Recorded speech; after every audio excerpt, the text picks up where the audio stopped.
क्या आप कुछ नया बना रहे या वही दोहरा रहे हैं जो पहले से है?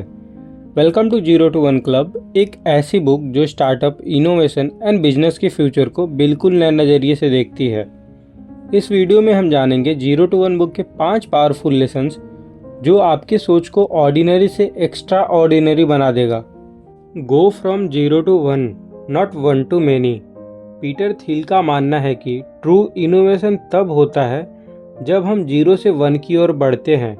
इसका मतलब है कि हम कुछ ऐसा बनाएं जो पहले कभी नहीं बना हो। ये प्रोसेस कुछ नहीं से कुछ बनाने की है। ये प्रोसेस बहुत अलग है 1 to many से, जिसमें मौजूदा चीज़ों को आप कॉपी करते हो और उसे बड़ा बनाते हो। एग्जाम्पल, पहला स्मार्टफोन बनाना 0 to 1 था, लेकिन स्मार्टफोन के नए मॉडल्स बनाना 1 to many है। रियल प्रोग्रेस तभी मिलता है जब हम कुछ यूनिक करते हैं। पीटर कहते हैं कि ग्लोबलाइजेशन एक तरह से 1 to many है, यानी पहले से मौजूद आइडिया को दुनिया भर में फैलाना। स्टार्टअप और बिजनेस के लिए पीटर कहते हैं कि फाउंडर्स को भीड़ भाड़ वाले मार्केट में compete करने के बजाय कुछ नया और यूनिक करना चाहिए जो रियल प्रॉब्लम को ईजिली सॉल्व कर सके।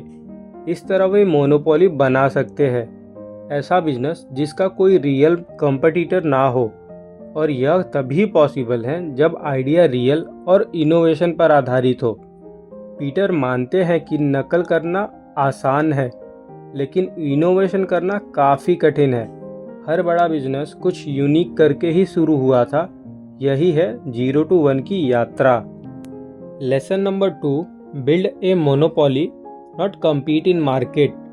पीटर की बुक 0 to 1 का एक इम्पॉर्टेंट लेसन है कि competition is for losers. Peter का मानना है कि बिजनेस को सिर्फ मार्केट में टिकने की कोशिश नहीं करनी चाहिए, बल्कि उन्हें मोनोपोली बनाना चाहिए। ज़्यादातर लोग सोचते हैं कि कंपटीशन बिजनेस के लिए अच्छा है, लेकिन पीटर इसका उल्टा मानते हैं।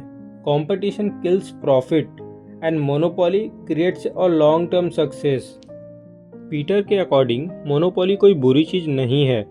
ये एक ऐसा बिजनेस होता है जो इतना यूनिक एंड वैल्यूएबल होता है कि उसका कोई रियल कंपटीशन नहीं होता। एग्जाम्पल के लिए गूगल को देखिए।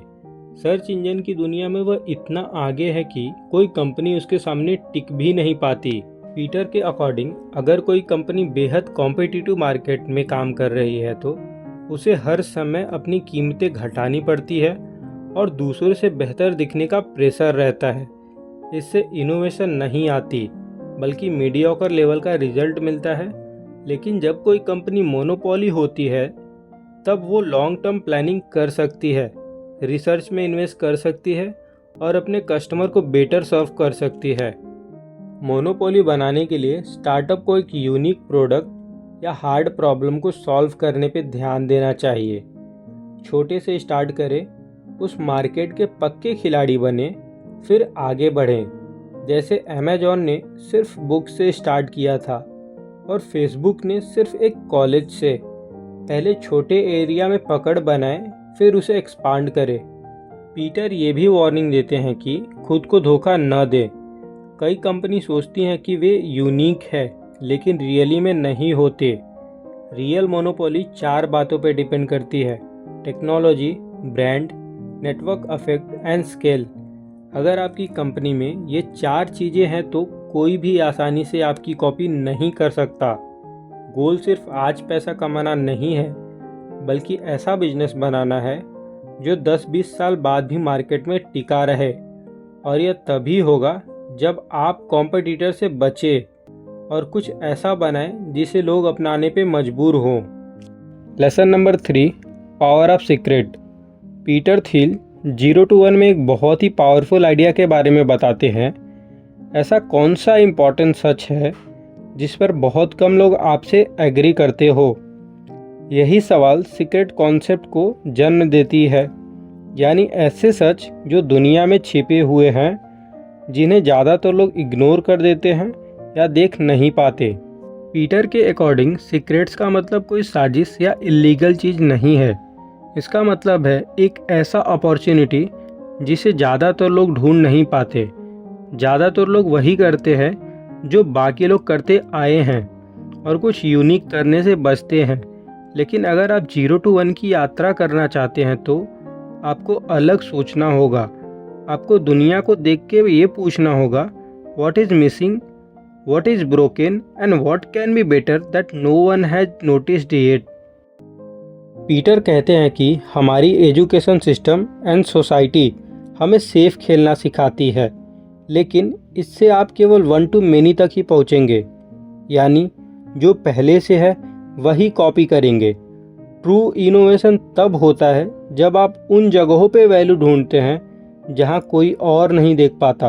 हर बड़ी कंपनी एक सीक्रेट से शुरू हुई थी, जैसे एयरबीएनबी। पहले किसी को यकीन नहीं था कि लोग अजनबियों के घर में रहना चाहेंगे, या ऊबर, किसे लगा था कि बिना टैक्सी लाइसेंस वाले लोग यात्रियों को सेफली ले जा सकेंगे। लेकिन इन फाउंडर्स ने एक ऐसी सच्चाई देखी जिसे बाकी दुनिया ने नज़रअंदाज किया। To find secret ask yourself, मैं किस बात पर यकीन करता हूँ जो बाकी लोग नहीं करते? कौन सा ट्रेंड आउटडेटेड हो गया है? कस्टमर की कौन सी प्रॉब्लम सॉल्व नहीं हो रही है? सीक्रेट ढूंढने के लिए डीपली सोचना पड़ता है, करेज चाहिए होता है और गलत प्रूव होने का रिस्क भी उठाना होता है। लेकिन अगर आप सही प्रूव होते हैं तो आपको काफ़ी बड़ा कम्पिटिटिव एडवांटेज मिल सकता है। In short, secret he innovation का सीड है। अगर आप कुछ वैल्यूएबल बनाना चाहते हैं तो एक ऐसा सच ढूंढिए जो दुनिया के सामने होते हुए भी छिपा है, और उसी के इर्द गिर्द अपना बिजनेस बनाइए। Lesson number 4, founders matter. 0 to 1 में पीटर थिल इस बात पे जोर देते हैं कि फाउंडर किसी भी स्टार्टअप के फ्यूचर के लिए बहुत ही इम्पोर्टेंट रोल प्ले करता है। आमतौर पे लोगों को लगता है कि कंपनियां टीम वर्क से बनती हैं, लेकिन पीटर का मानना है कि किसी भी बड़ी कंपनी की शुरुआत एक स्ट्रॉन्ग एंड विजनरी फाउंडर से होता है। पीटर कहते हैं कि बड़ी कंपनी के पीछे अक्सर एक विजनरी फाउंडर होता है, जैसे कि Steve Jobs, Elon Musk and Mark Zuckerberg. इन लोगों में न सिर्फ नए आइडिया थे, बल्कि उन्हें पूरा करने की जिद, जुनून और साहस भी था, वो भी तब जब पूरी दुनिया ने इन्हें नकार दिया था। Strong founder can provides long term vision जो ट्रेंड एंड भीड़ से आगे देख सके, यूनिटी एंड कल्चर जो पूरी टीम को एक मिशन पर अलाइन कर सके, decisive leadership taking bold actions, stability helping company stay focused when things goes wrong. Peter यह भी बताते हैं कि फाउंडर्स को पूरी जिम्मेदारी उठाने के लिए तैयार रहना चाहिए। इन शॉर्ट, किसी भी स्टार्टअप का फ्यूचर उसके फाउंडर की सोच, जुनून और डायरेक्शन पर डिपेंड करता है। जैसे कि पीटर कहते हैं, एक स्टार्टअप अपने फाउंडर की पर्सनैलिटी का ही एक्सटेंशन होता है। Lesson number 5, sales matter as much as product. 0 to 1 में पीटर थिल एक आम मिथ को ब्रेक करते हैं कि एक अच्छा प्रोडक्ट खुद ब खुद बिक जाएगा। कई फाउंडर्स का मानना होता है कि अगर वे एक शानदार प्रोडक्ट बना ले तो कस्टमर अपने आप आ जाएंगे। लेकिन पीटर कहते हैं कि ग्रेट प्रोडक्ट को भी सफल होने के लिए शानदार सेल्स एंड डिस्ट्रीब्यूशन स्ट्रैटेजी की ज़रूरत होती है। पीटर कहते हैं कि सेल्स एंड डिस्ट्रीब्यूशन उतने ही इम्पॉर्टेंट है जितने प्रोडक्ट डेवलपमेंट। चाहे आपका प्रोडक्ट कितना भी इनोवेटिव या पावरफुल क्यों ना हो, अगर लोग उसके बारे में नहीं जानते या उसकी वैल्यू नहीं समझते तो वो मार्केट में फेल हो जाएगा। पीटर ये भी बताते हैं कि एक आम गलती है कि जब तक प्रोडक्ट रेडी नहीं होता तब तक डिस्ट्रीब्यूशन के बारे में न सोचना।